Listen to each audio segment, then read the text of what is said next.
Hi తమ్ముడు. Hi అన్న.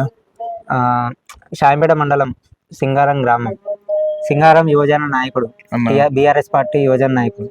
So ఇప్పుడు ఏంటంటే, ఇప్పుడు నేను అడిగేది ఏంటంటే, సిరికొండ మధుసూదనాచారికి అనుచరునివి, దగ్గరి మామూలుగా అంటే మీరు ఏం చేసే కార్యక్రమాలైనా అతనితో మాట్లాడి మరియు చేస్తారు కదా కార్యక్రమాలు. అవునన్నా. సో అంటే ఇప్పుడు బీఆర్ఎస్ పార్టీ ఎట్లా ఉన్నది మీ విలేజ్లో, ఎట్లా అనిపిస్తుంది? సో మీరు ఏమేమి కార్యక్రమాలు చేయబోతున్నారు ఇప్పుడు ప్రజెంట్? సో అంటే ఇప్పుడు ఎంపీ ఎలక్షన్లు ఉన్నాయి. ఎంపీ ఎలక్షన్లో మారేపల్లి సుధీర్ కుమార్ ఉన్నాడు. సో ఇప్పుడు మీరు ఎట్లా కార్యక్రమాలు చేపడుతున్నారు? అంటే వరంగల్ కాంగ్రెస్ పార్టీ తరఫున, వరంగల్ బీఆర్ఎస్ పార్టీ తరఫున ఏ విధంగా కార్యక్రమాలు చేయబోతున్నారు మాకు చెప్పండి. ఈ విలేజ్ కంటే మామూలుగా ఎంత జనాభా ఉంటారు? అంటే బీఆర్ఎస్ పార్టీ కార్యకర్తలు ఉన్నారా, లేకుంటే కాంగ్రెస్లో కలిసారా, లేకుంటే బీజేపీలో కలిసారా, బీజేపీ నాయకులు ఉన్నారా? సో ఎట్లా ఉంది మీ విలేజ్లో చెప్పండి అన్న. ఫస్ట్ వచ్చేసి మా మండలి షాంపేట అన్న. ఓకే. కాన్స్టిట్యున్సీ భూపాలపల్లి అన్న. మా జిల్లా హన్మకొండ పోతా అన్న. భూపాలపల్లి కాన్స్టిట్యున్సీ ఓవరాల్ చూసుకుంటే మా షాంపేట మండలిలో బీఆర్ఎస్ పార్టీ గట్టి బలంగా ఉంటాయి అన్న ఎప్పుడైనా.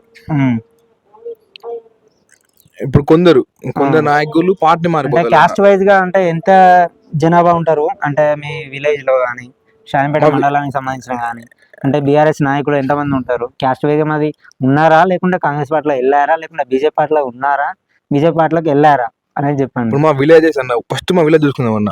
మా విలేజ్ వచ్చేసి మా విలేజ్ లో 1150 ఓట్లు ఉంటాయి అన్న. ఇందులో బీసీ జనాభా 50% ఓట్లు ఉంటాయి అన్న. తర్వాత ఎస్సీ జనాభా ఉంటాయి అన్న. ఇంకా మిగతా క్యాస్ట్ వాళ్ళకి కొన్ని ఉంటాయి అన్న. మా విలేజ్ వచ్చేసి మొన్న రీసెంట్ జరిగిన ఎమ్మెల్యే ఎలక్షన్లలో మొత్తం 991 ఓట్లు పోలేనాయి అన్న. ఓన్లీ బీఆర్ఎస్ కి మొత్తం టోటల్ ఓవరాల్ పోలేని ఓట్స్. అందులో బీఆర్ఎస్ పార్టీకి 380 పడ్డాయి, కాంగ్రెస్ పార్టీకి 440 పడ్డాయి అన్న. బీజేపీకి వచ్చేసి 80 ఓట్స్ పడ్డాయి అన్న. మిగతా అంటే రొట్టె పీట దానికి ఆ గుర్తుకు వచ్చేసి 80 ఓట్ల దాకా పడ్డాయి అన్న. అది కారు గుర్తుని పోలి ఉంటాయి కాబట్టి ఈ ఓట్లు అడిదికి పడ్డాయి అన్న. లేకపోతే బీఆర్ఎస్ పార్టీ లీడ్లు ఉండే మా విలేజ్ లో. ఈ కొందరు నాయకులు ఇప్పుడు జరిగిన పరిమాణాలు, ఇప్పుడు కేసీఆర్ గారు అక్కడ ఓడిపోవడం, ఇక్కడ రమణరెడ్డి గారు ఎమ్మెల్యే గారు ఓడిపోవడం, ఇక్కడ ఆ పరిస్థితుల ప్రభావం వల్ల కొందరు నాయకులు వెళ్ళిపోయారు. వాళ్ళు ఎందుకు వెళ్ళిపోయారు అది ఇక వాళ్ళు అడిగినా మనం వెళ్ళిపోదామంటే అధికారంలో ఇక పార్టీ ఇన్ని రోజులు అధికారంలో ఉన్నా కూడా మాకు ఏం కాలేదని చెప్పి వాళ్ళు వెళ్ళిపోయారు. సో ఇప్పుడు కాంగ్రెస్ పార్టీ వాళ్ళు వాళ్ళు కొంతమంది అంటే బీఆర్ఎస్ లోకి వస్తున్నారా సాయి? అంటే ఈ ప్రజెంట్ అయితే ఇప్పుడు అధికార పార్టీ వాళ్ళు కాబట్టి రారన్న వాళ్ళు ఖచ్చితంగా వాళ్ళు రాలేదు. వాళ్ళకి ఎంత అవమానం జరిగినప్పుడు 6 గ్యారంటీలు మీ విలేజ్ లో అమలు అయినాయా? 6 గ్యారంటీలు మా విలేజ్ అంటే ఇప్పుడు కరెంట్ ఒకటి అది అయిందన్న.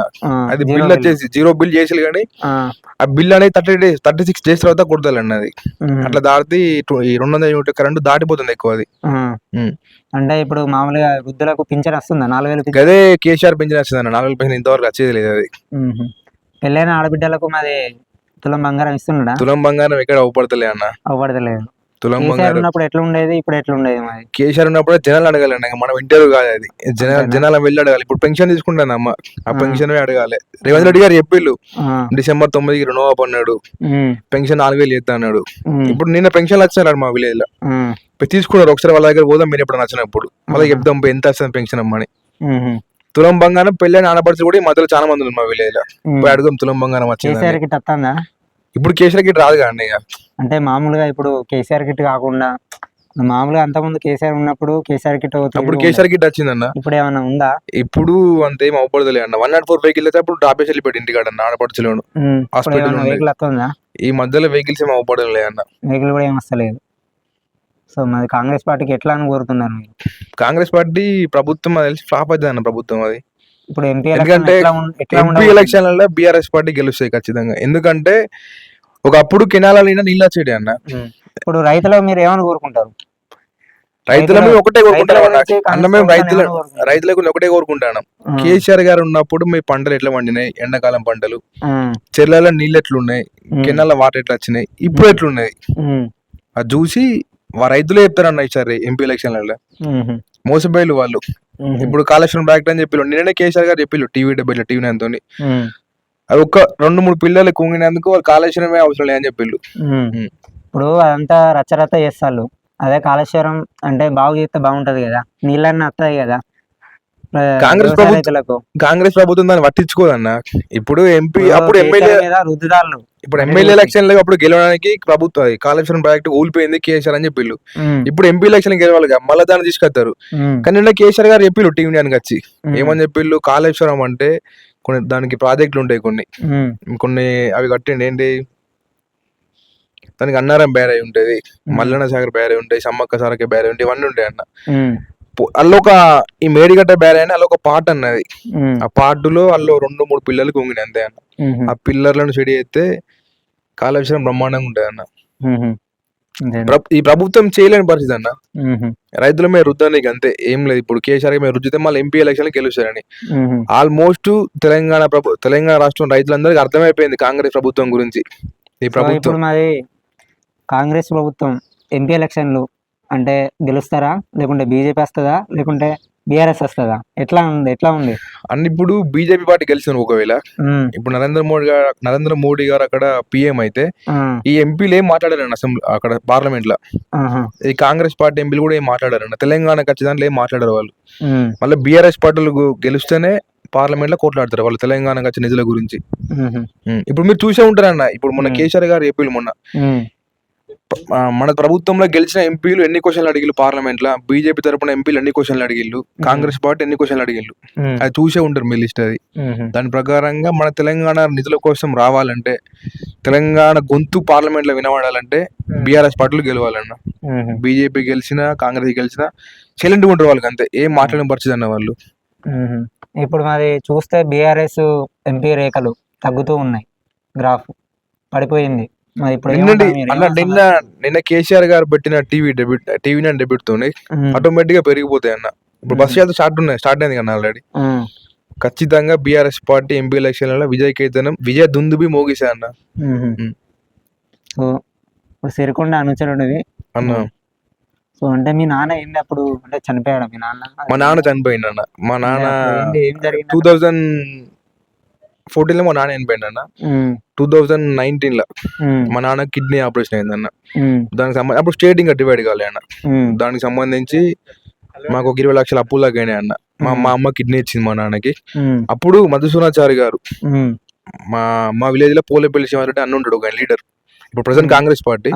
ఆయనే అప్పుడు ఆయన మమ్మల్ని దగ్గర తీసుకెళ్లి సార్ దగ్గర పట్టుకుపోయింది, చార్జ దగ్గరికి పట్టుకుపోయి మా నాన్న పరిచయం చేసి మమ్మల్ని పరిచయం చేసి నిమ్స్ హాస్పిటల్ కి మా కోసం ఒక 50-60 సార్లు వచ్చింది మధుసూనాచారి గారు అన్న. మా నాన్న మాకు చేపించిండు, నన్ను చదివించిండు చారి సార్ గారు, నన్ను చదివించిండు అన్న. కుటుంబానికి అప్పుడప్పుడు ఆర్థిక సాయం చేస్తారు. అట్లా నేను ఆయన సార్ సేవల కోసం మాకు చేసిన ఫ్యామిలీ గుర్తుంచుకొని నాకు అన్నం పెట్టిండు సారు. అందుకనే సార్కు నేను వర్క్ చేశాను సార్ కోసం. ఇప్పటి వరకు సార్ కోసం వర్క్ చేస్తూనే ఉంటాను. సో ఇప్పుడు మొత్తానికి ఇప్పుడు మామూలుగా బీఆర్ఎస్ పార్టీ నుంచి అంటే ఎంతమంది ఎంపీలు గెలిచే అవకాశాలు ఉంది? నాకు తెలిసి 8 నుంచి వెళ్ళి 9 సీట్లు గెలిచాను అన్న. 8-9 పక్క గెలిచాను అన్న. సో కాంగ్రెస్ కాంగ్రెస్ రైతుల ప్రభావం కాంగ్రెస్ మీద ఎక్కువ పడే ఖచ్చితంగా పడుతుంది. ఓకే. అంటే చాలా మంది నీళ్ళు లేక ఇబ్బంది పడుతుంది, నిజమేనా? అది నిజమే అన్న. ఇప్పుడు మా సింగారం చూసుకుంటే ఇప్పుడు ఒక 9 సంవత్సరాలు అన్న కేసీఆర్ గారి హయాంలో మా గ్రామం చెరువు ఉంటుంది, ఊరో చెరువు స్టార్టింగ్ ఉండేది, నీళ్ళు ఎప్పటికి ఫుల్ ఉండేటి అలా. ప్రజెంట్ ఇప్పుడు చూస్తే ఇంకా మే స్టార్ట్ కాలేదు, ఆల్రెడీ April 24 అండి అలా మొత్తం ఎండిపోయిన చెరువు ఆల్రెడీ. చూస్తే అర్థమైపోతాయి. ఇప్పుడు చెరువు ఎండిపోవడం వల్ల మా విలేజ్ లో ఒక 400-500 ఎకరాలలో పంట నష్టం వచ్చింది అన్న. ఏం పంట వేసారు? మాక్సిమం అందరూ పెరడు వేస్తారన్న, వరి వేస్తారన్న. మాకు మొత్తం ఇక వరి మొత్తం ఎండిపోయింది అన్న. అంటే తక్కువ ఇక ఇప్పుడు మొక్కజొన్న సీడ్ ఉంటాయి అన్న, ఆ సీడ్ ఎకరానికి 30 క్వింటాలు రావాలి, 30-32 క్వింటాలు వస్తాయి అన్న. 10 క్వింటాలు 12 క్వింటాలు 15 క్వింటాలు వస్తుంది అన్న. రైతులకు ఇబ్బంది ఉందంట, చాలా ఇబ్బంది జరుగుతుంది రైతులకు. తెలంగాణ మొత్తం అంటే మన ఓన్లీ వరంగల్ కాకుండా తెలంగాణ స్టేట్ మొత్తం రైతులు ఇబ్బంది పడతారు అన్న. మీరు చూసారు మొన్న రీసెంట్ గా యూట్యూబ్ లో వచ్చింది, ఒక అమ్మ కాలు మొక్కుతుంది ఒకరిపై, నీళ్లు మాకు వదిలిపెట్టానని. కేసీఆర్ జరిగినాయన్న అట్లా ఏం జరగాలి, ఎందుకంటే అప్పుడు కేసీఆర్ ఉన్నప్పుడు రైతే రాజు అన్నాడు. ఇప్పుడు రేవంత్ రెడ్డి ఏమంటాడంటే రైతు పట్టించుకుంటాడు అన్న. అదేం లేదు. ఇప్పుడు ఎలక్షన్ కమిషన్ చైర్మన్ అయినా ఎవరైనా తినేది రైతు పండించింది అన్న. కాబట్టి మన రైతులను ఆదుకోవాలి ఎట్లయినా. అతను ఎలక్షన్ కమిషన్ చైర్మన్ కూడా తినేది అన్నమే, రేవంత్ రెడ్డి తినేది అన్నమే. అన్నమే అన్న. ఏమున్నది మాట్లాడితే మనదేనా ప్రభుత్వం, మాట్లాడి రైతు రుణమాఫీ రైతులకు హెల్ప్ చేయొచ్చు కదా, ఏం కాదు కదా. ఇక మీరే చెప్పిండు అన్న, అయితే December 9కి నష్ట 2 లక్షలు తెచ్చుకోండి మాపేసి అని చెప్పిండు అన్న. బట్ మొన్న చెప్పిండు లక్ష్మీ స్వామి చేద్దా అని చెప్పిండు అన్న. అంటే నువ్వు చేయడానికి అవంటే అప్పుడు మాట కోల్పోయినానే కదా ఇతను దేవుడి మీద ప్రమాణం చేసింది. అంటే ఇది కూడా చేస్తున్నా నమ్మకం లేదు నాకు తెలిసి మాక్సిమం అన్న. మొత్తానికి ఎందుకంటే అన్న ఇప్పుడు ఆయన పెట్టినన్న ఆయన వాళ్ళ 6 గ్యారంటీలు పెట్టిలన్న. అందులో ఇప్పుడు బస్సు ఒకటే వస్తుంది, బస్సు వస్తుందన్న. ఇప్పుడు ఈ గృహలక్ష్మి కింద పెట్టిన గృహలక్ష్మి మంది ఏమంటారు విద్యుత్ పెట్టినన్న. మరి గృహలక్ష్మి కింద నెలకి 20,000 ఎందుకు ఇస్తలేడు మహిళలకు చెప్పి, అది కూడా ఒక స్కీమ్ గా అందులో. ఇప్పుడు గృహలక్ష్మిలా వాళ్ళు పెట్టిన స్కీమ్స్ ఆరన్న, దాని కింద ఉన్న అంశాలు 420 అంశాలు ఉంటాయి దాని కింద. ఇప్పుడు నువ్వు గృహలక్ష్మి పెట్టినవు, నువ్వు కరెంట్ ఇస్తాను కరెక్టే, మరి 20,000 ఎందుకు ఇస్తావు మహిళలకు చెప్పు నువ్వు. అదొక స్కీమ్, నువ్వు ఓన్లీ స్కీమ్ ఓపెన్ చేసినావు అంతే. నువ్వు దాని కింద అంశాలు ఎన్ని ఉన్నాయి ఇప్పుడు ప్రజలు గమనించాలన్న. స్కీమ్స్ 6 ఉంటాయి అన్న, దాని కింద అంశాలు ఎన్ని ఉన్నాయని గమనించాలి ప్రజలందరూ, అప్పుడే కానీ తెలిసిపోతాయి. ఇప్పుడు నేను ఓపెన్ చేసిన 6 గ్యారెంటీలు అంటే అవి ఎంతవరకు కరెక్ట్ చెప్పన్నా. రేవంత్ రెడ్డి 70 లక్షల ఉద్యోగాలు అన్నాడు అని. ఇప్పుడు ఆయన గుండె సాక్షి చేసుకొని చెప్పాను గుండె మీద. ఇప్పుడు మొన్న మెడికల్ ఆఫీసర్ పోస్టులు ఇచ్చిందన్న, వాటిని ఎవరు పెట్టిళ్ళు, రిక్రూట్మెంట్ చేసేది ఎవరు, పోలీసు వాళ్ళే అన్న. వాటిని ఎగ్జామ్ వచ్చింది ఎవరు, హయాంలా పోస్టులు ఇచ్చింది ఎవరు. ఏదో కుళ్ళ ఉంటే ముందుకు సంథింగ్ ఏదో ఉంటది అన్న, నాకు సామెత గుర్తుకత్తలేదు. ఎవరో అది సామెత ఉన్నాయి అన్న. ఎవరో చేస్తే దానికి వచ్చి నేను చేసినాడు ఎంత కరెక్ట్ చెప్పండి, అది కరెక్ట్ కాదు కదా అది. ఇప్పుడున్న సిచ్యువేషన్ ఎండాకాలం మండే కాలం రైతులను అంటే ఆదుకోవాలి, మీరేమంటారు రైతుల గురించి?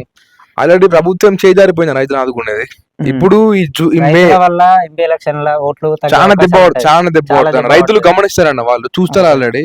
ఒకప్పుడు 9 సంవత్సరాల క్రితం చెల్లెల నీళ్ళు ఎట్లున్నాయి, కాలువల వాటర్ ఎట్లా వచ్చినాయి అన్ని చూసి ఇప్పుడు రైతులు చెప్తారు ఆటోమేటిక్ గా.